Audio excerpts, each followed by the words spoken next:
إلي أنه استمع نفر من الجن فقالوا إنا سمعنا قرآنا عجبا الحمد للہ الواحد الغفار والصلاة والسلام على سید المختار وعلى آلہ الاطہار وعلى اصحابہ الاخیار اما بعد اعوذ باللہ السمیع العلیم من الشیطان الرجیم بسم اللہ الرحمن الرحیم۔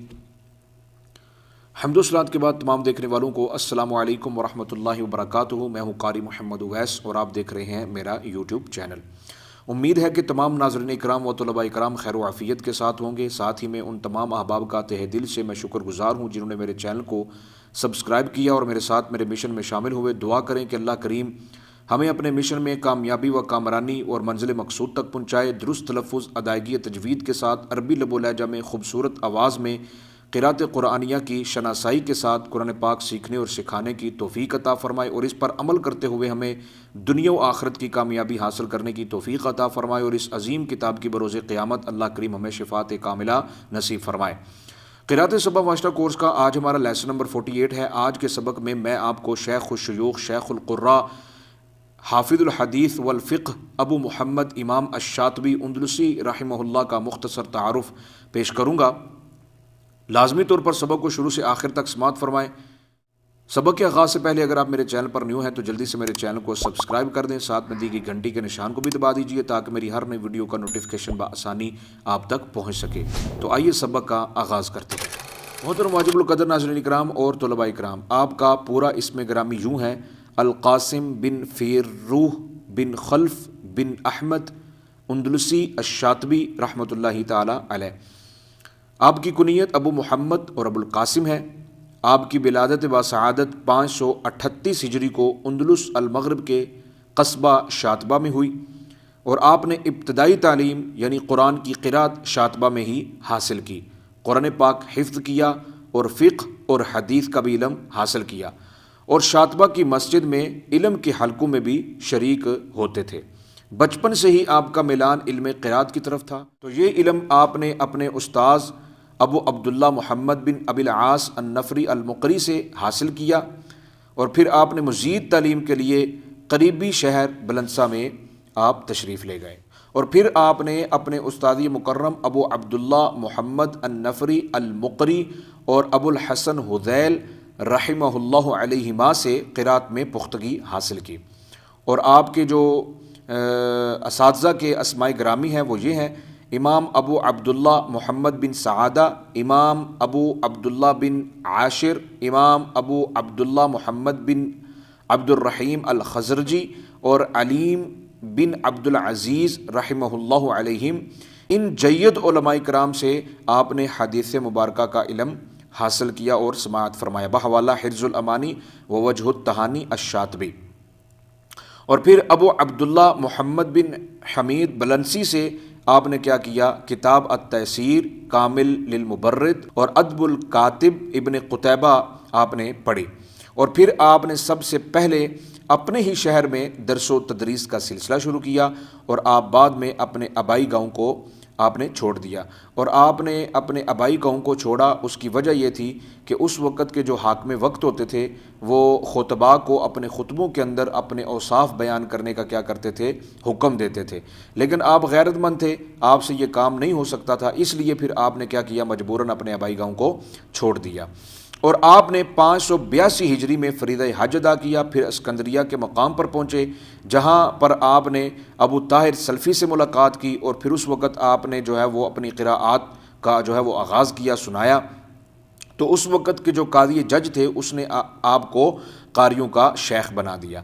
599 ہجری کو بیت المقدس تشریف لے گئے جہاں آپ نے رمضان کے روزے رکھے اور اعتکاف کیا۔ بیت المقدس کے متعلق آپ تاریخی جملہ فرمایا کرتے تھے، آپ فرماتے تھے کہ اللہ کے ہاں سب سے زیادہ مقرب، مکہ اور مدینہ کے بعد سب سے زیادہ مقرب جو جگہ ہے وہ بیت المقدس ہے۔ پھر جب آپ مصر کے شہر قاہرہ پہنچے تو فرت مسرت سے طلباء کرام نے آپ کو گھیرے میں لے لیا، یعنی آپ کے جو ہے وہ زیارت کے لیے دور دراز سے طلباء کرام اور علم کے پیاسے، علم قرأت کے حاصل کرنے کے لیے جو ہر وقت بے چین رہتے وہ آپ کے پاس تشریف لے آئے۔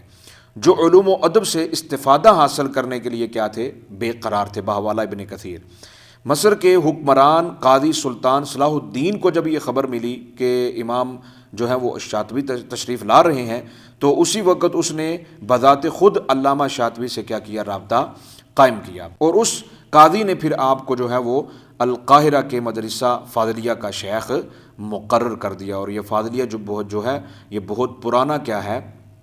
یہ مدرسہ ہے۔ پھر آپ نے 4 قصائد جو ہیں وہ تصنیف فرمائے، حرز الامانی، اطرب القصائد، قصیدہ دالیہ اور ناظمۃ الزبر فی علم الفواصل جیسے قصائد جو ہیں وہ آپ نے کیا کیے؟ تصنیف فرمائے۔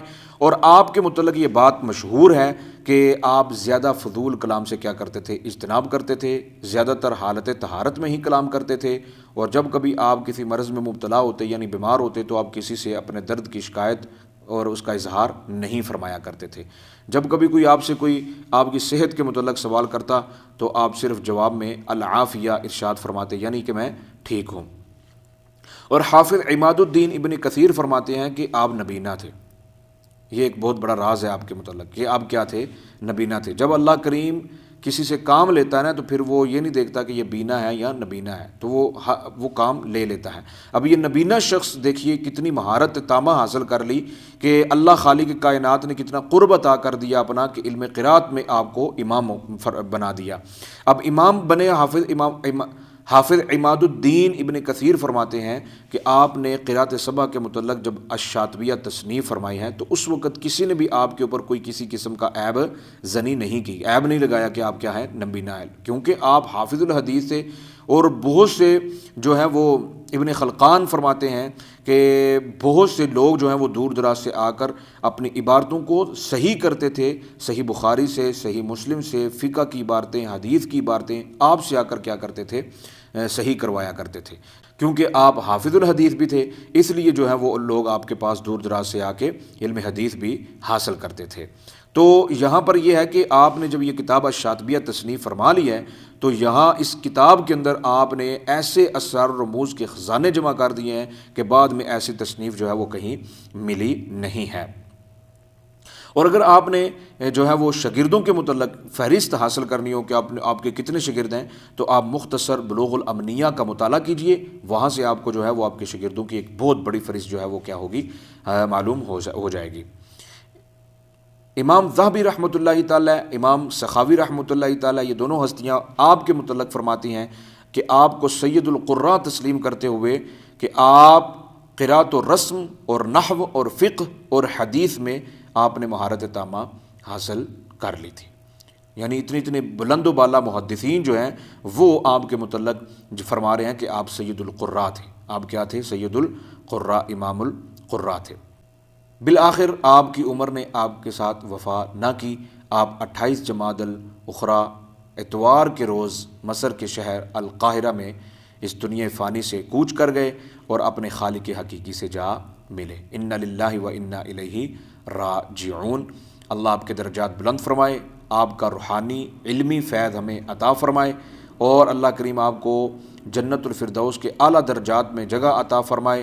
اللہم اغفر لہم وارحمہم وادخلہم جنت الفردوس بغیر حساب۔ یہاں سے پھر ہمیں جو ہے وہ ایک نصیحت اموز سبق یہ بھی حاصل ہوتا ہے، اگرچہ آپ نبینا تھے لیکن آپ کے نبینا ہونے کی معذوری جو ہے وہ آپ کے والدین نے آپ کے راستے میں رکاوٹ نہیں بننے دی۔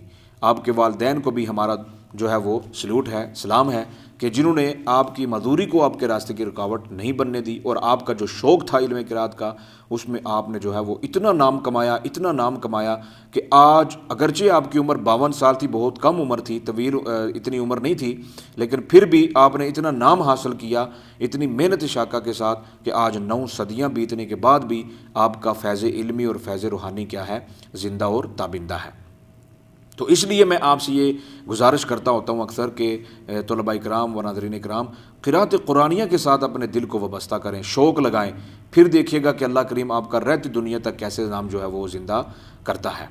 تو آج بھی جو ہے ان لوگوں کے لیے نصیحت ہے کہ وہ یہ سمجھیں کہ لو جی ہمارے پاس علم ہوگا یا ہم اس قابل ہوں گے تو تبھی ہم سے یہ کام لیا جائے گا، نہیں۔ جب اللہ خالق کائنات کسی کام لینے کا ارادہ فرما لیتا ہے تو وہ صرف کن کہتا ہے، پھر لوگ خود بخود وہ چن لیتا ہے، منتخب کر لیتا ہے اپنے کاموں کے لیے۔ مجھے چیز کو اپنی دعاؤں میں یاد رکھیے. اگلے لیسن میں میری اور آپ کی ملاقات ہوگی. اللہ حافظ. السلام علیکم ورحمۃ اللہ وبرکاتہ.